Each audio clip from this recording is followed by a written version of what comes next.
Final Fantasy VII. There's really no game out there that can kind of entice such a huge reaction out of the entire internet.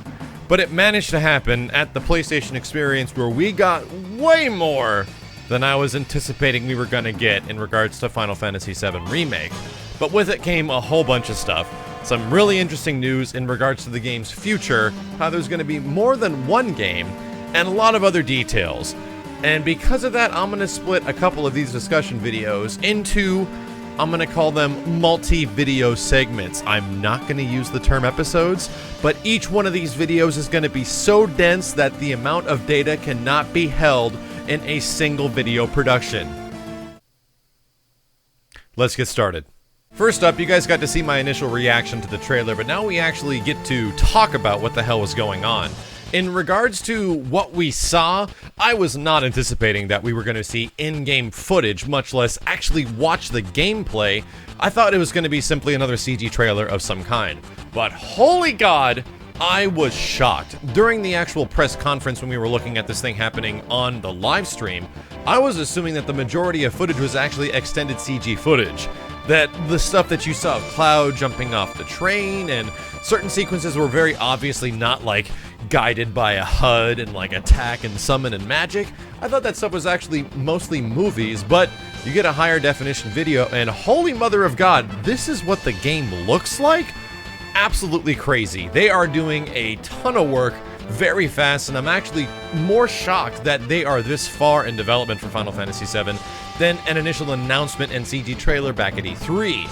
It's really good news, and it goes to show you, man, once you ditch that dumbass Crystal Tools engine they're using for Final Fantasy 15, which is probably not coming out till 2020, maybe FF7 could actually hit its 2017 20-year anniversary release date. It'd be brilliant! Final Fantasy VII returning to Pepsi cans once again. I'd be happy with that. But let's talk about what's going on within the gameplay itself, what we can actually get from what's happening, and a couple of really interesting moments. The first thing we can tell is that the characters look different. Barrett has been completely redesigned. He's no longer the extremely abrasive, very loudmouth dude he was back in Final Fantasy VII and in Advent Children. Much more of a cool, calm, and collected Sir, who looks like a combination of Mr. T and Blade. I love his redesign. I think he looks absolutely fantastic. That is if you want to mature the game a little bit, that is what you do exactly. And we did even learn that in some future interviews that the characters are going to get redesigns of some kind. I think Cloud might remain the most faithful to his original version,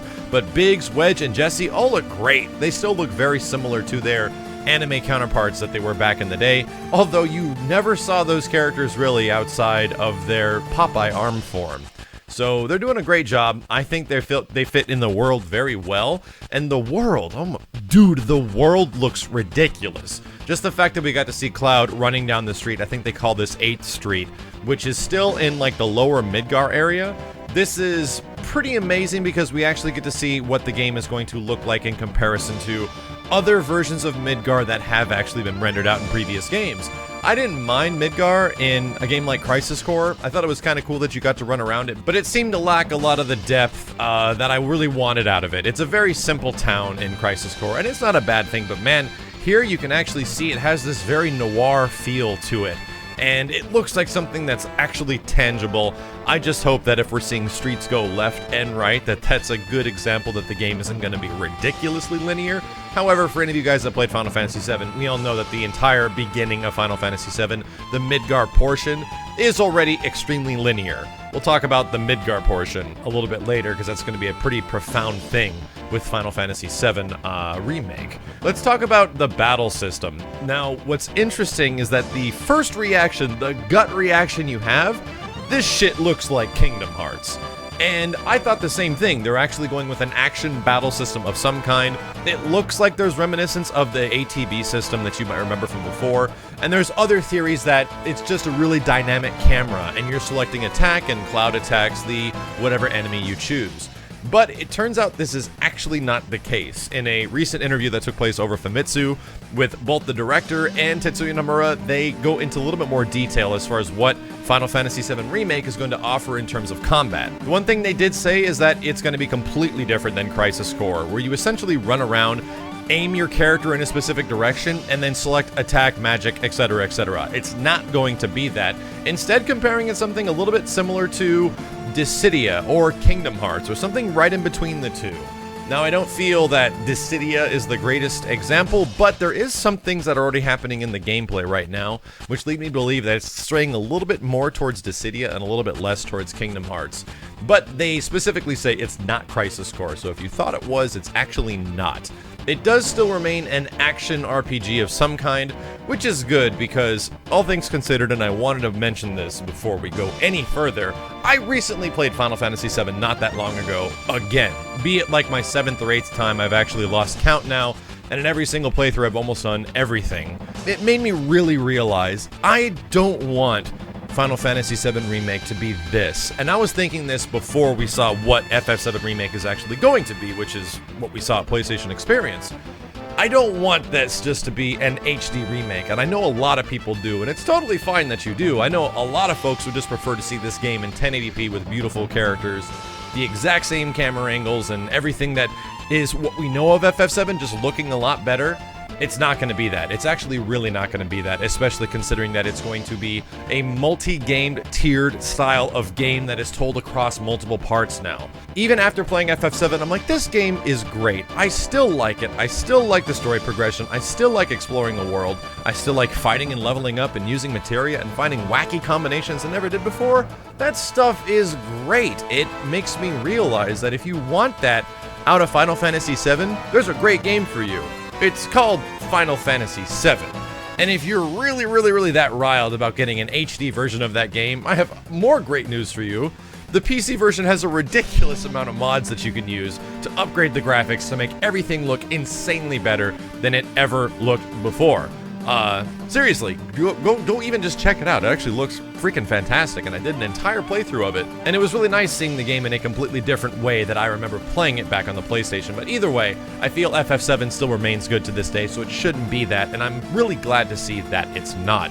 So within this combat system, we can see that it's between something like Dissidia and something else like Kingdom Hearts. If we look a little bit closer to what's going on in the action down below, we're noticing that Cloud does basic attacks and then super amped up versions of elemental attacks against the opposition.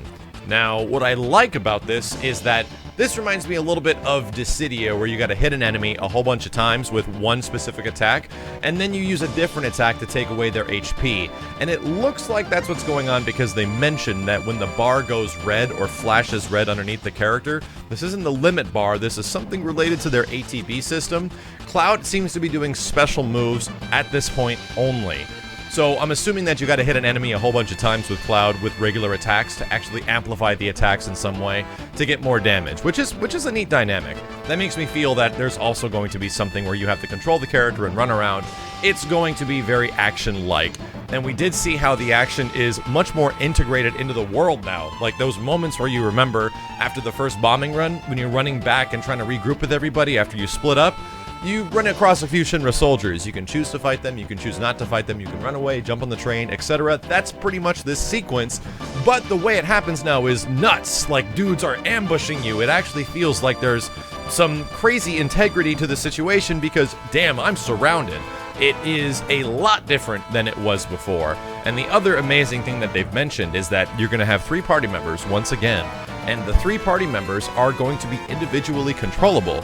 You don't have to individually control each character, but they did confirm that if you wanted to switch to Barrett, Yuffie, or whoever the hell else might be in your party at the time, you actually can, which is kind of awesome. I really like that.